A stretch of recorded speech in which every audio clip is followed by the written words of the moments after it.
We start with breaking news, and Manchester United have now completed major signing of the summer after signing for a fee of just under £59 million. United are going to be paying an initial sum of £52 million with around about £7 million in add-ons. Just 18 years old, he's had 3 years in... A second offer, possibly hitting $130 million with add-ons, but they're hoping to negotiate lower. Here's a twist. United had a shot at Baleba for $23 million back in 2023, but passed.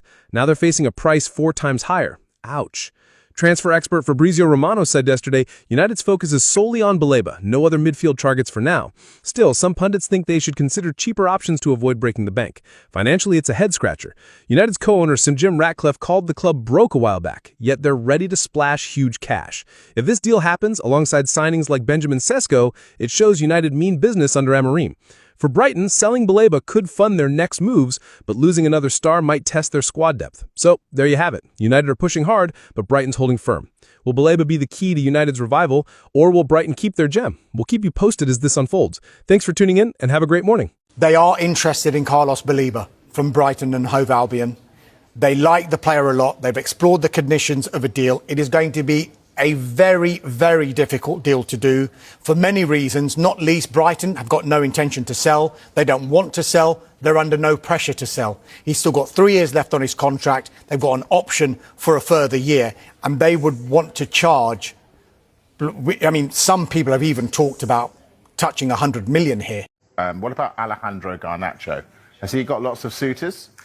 Well, it looks like one in particular. Napoli were interested in signing him in January, and they had interest in the summer. They've moved on to other targets. But Chelsea, that's been a long-standing interest. There were conversations that took place in January. Things have stepped up now. There's talks ongoing now between Chelsea and Manchester United. And this is a really important deal that United get right, because they've been really active in the transfer market in terms of bringing in players. Now the priority is selling players. Alejandro Garnacho would represent pure profit from a profit and sustainability perspective. Previously, they were looking for around 70, 60 million pounds. I'm unsure they're going to get that right now because of a number of conditions. The fact he's been frozen out of the first team picture, he's not training with the first team squad. I know Ruben Amorim says he'll be reintegrated if there isn't the market value met by a club like Chelsea. But also Ruben Amorim said that Garnacho was looking for a new type of leader. He's looking for a new type of project. So you'd expect him to depart. Chelsea, yes, they have a number of wide players, but all these different wide players have a specific profile as well. We know Garnacho is a very, very talented player. Perhaps he needs the right manager and the right club. So I think this is a deal that could happen. Chelsea want to try and sign him before the end of this transfer window. I think he will depart before the end of this transfer window. I think he'll probably head to Chelsea as well. OK, so you think Garnacho on the way out. Are Manchester United going to get Carlos Baleba in? I still think this is a very difficult deal for Manchester United to do for a number of reasons. They spent a huge amount of money replenishing their front line, but their next priority is... They've got no chance of getting Baleba in this transfer window, have they? That was your other question, what else they might want to do. So a number 6 and a goalkeeper on the agenda. If I start in reverse order, a goalkeeper would depend on Andre Onana leaving, and there's no sign of that at the moment. So if that doesn't happen, I can't see a reputable goalkeeper arriving. But it is on the recruitment agenda, whether it be now or in the future. And then the number 6 is absolutely essential in their mind. And at the top of that list is Carlos Baleba. And Ruben Amorim is said to be a big fan. Manchester United are exploring that situation. And conversations have been held with Brighton via intermediaries working on their behalf to try and ascertain a number, a price. That hasn't happened so far at the time of recording. Brighton have made clear that they don't intend to sell him, that they would prefer to keep him for at least another year. I don't know of them being under pressure to do so. My colleague on The Athletic, Laurie Whitwell, is reporting alongside me that Baleba is thought to be in favour of the possibility and that personal terms wouldn't be a problem if it ever came to that.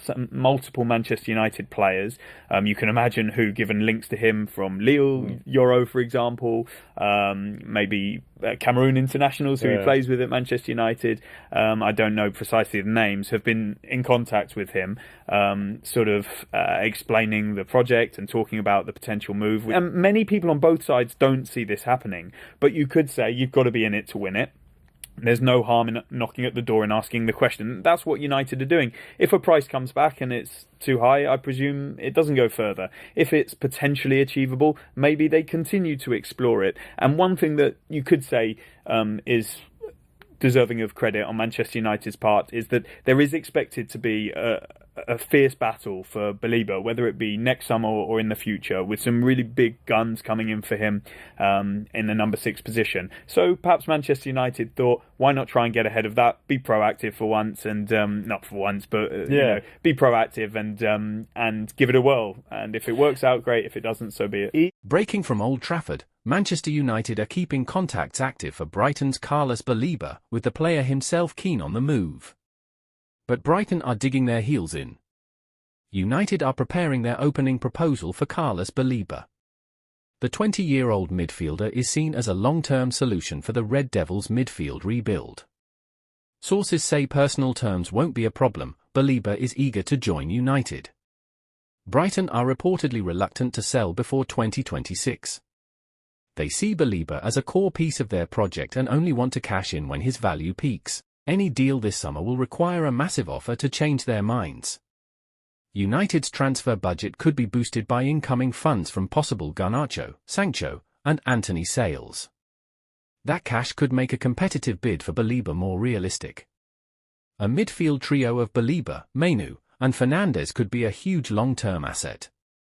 But United must move fast. Brighton's resistance will only grow as the season approaches. So, Baleba to Manchester United, is it worth pushing now for a difficult deal, or should they wait until 2026? Let me know your thoughts below, and make sure to subscribe for the latest transfer news. The headline is most unexpected from Manchester United.